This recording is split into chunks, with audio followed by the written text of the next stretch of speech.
benefit out of it? Like, what's the main purpose? Actually, 95.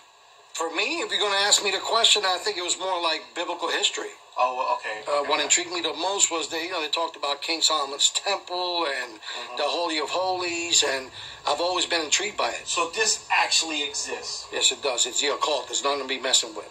Okay. I'm going to tell you straight up. All right. And there's 3 phases. The first phase is the inner apprentice. Okay. Even before you get to that phase, you got to be pretty much spoke about. Okay. To be one, you have to ask one. So one of my supervisors, he was a lieutenant,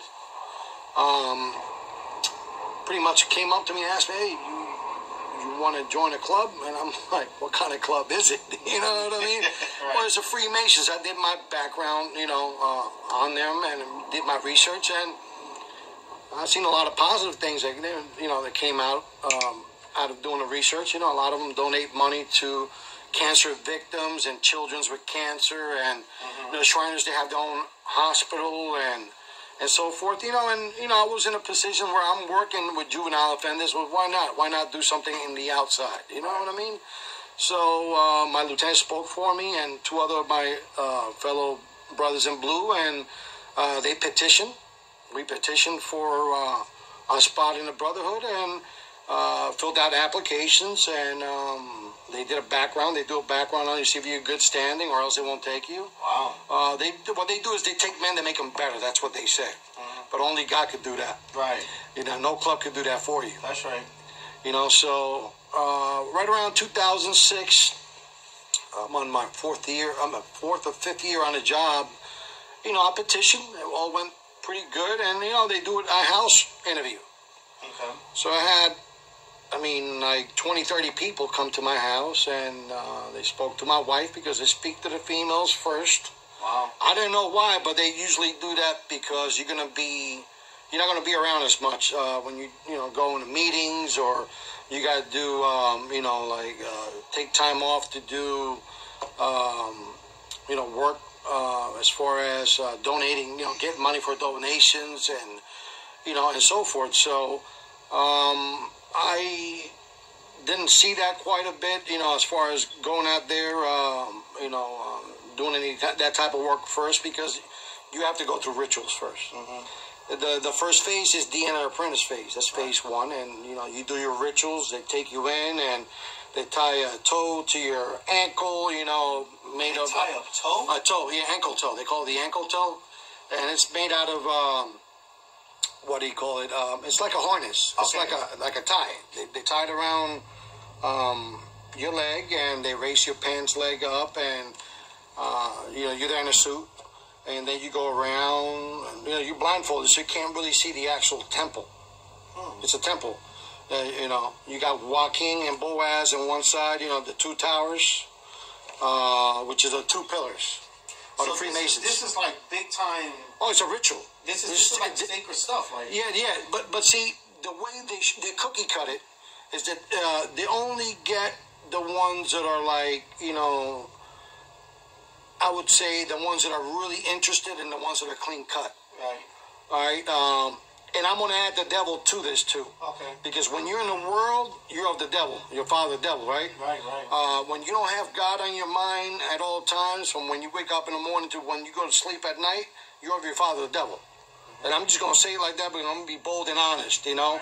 I was in the right state of mind then. I had some marital problems, so I felt like this was an outlet for me to get out and have fellowship with other brothers. Right, because you wasn't getting that with the churches. I wasn't getting that with the churches back home because, they were preaching prosperity. Right.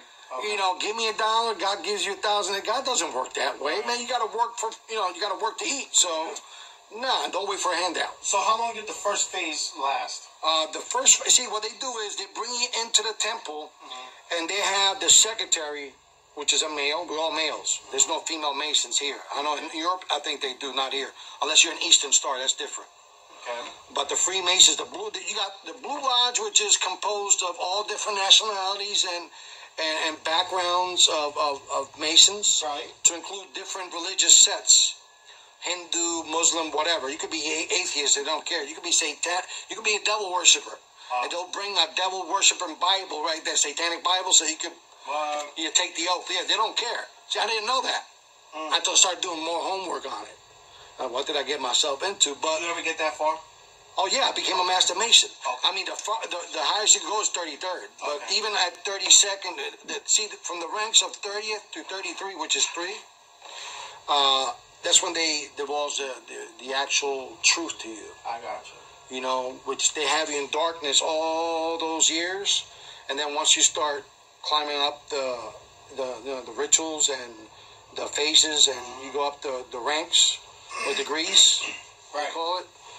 You could go from the 3rd degree to the 32nd degree in a weekend. Wow. Oh yeah, you could do it in 2 days. They call that the fast track. But usually to get that high, it takes years. Wow. It takes years, but you could do it the other way. You got to pay some money or talk to whoever. I heard that some people, if I might be mistaken, but I know some of these rich people, these Hollywood people, they give land, millions of dollars. Oh yeah. It all depends because those are called dues, right? Okay. And you talking about occultic, satanic individuals that work in Hollywood, reverence, of money, of people of power. I didn't know all that. Because when you got scales in your eyes, you can only see so much. Right. But when God removes those blinds off your eyes, you start seeing who's who for what they are. Wow. And not every Masonic lodge. I mean, they all talk about the same, but everybody's different. Because in order for you to be a Shriner, you got to be a Mason. For you to be a Knights Templar, you got to be a Mason. And the more you go up in that pyramid, and the highest you could go is a Rothschild. Right. They're the highest of the highest. Really? Yeah, they're the satanic children of Satan.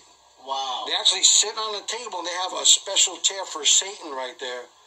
And he comes and talks to these family members, and they're the ones the shaking and bakers, I call it. Now, this all has to do also with those people who go out into the wood and they burn that wooden owl and stuff like that? Oh, yeah. You're talking about the Illuminati. Illuminati, okay. So right. This has to do with them? Oh, yeah. You have to be a Freemason to be there. All the presidents were Freemasons. Okay. A small portion weren't. But they were Jesuits. This is the same thing. Okay. Yeah, even the Pope. They don't, and I'm going to be honest, they don't actually have to do the whole ritual. They have to watch. Right. And because of their power and rank within the church. But it's still controlled by them. Oh, yeah. Everything is controlled by the white and black Pope. Yeah. So black and white, which is white and black tiles, is where we have our temple. That's where you get that. Yeah, the yin-yang, the good versus evil. You got to have one of the balance. And that's the work of the devil. God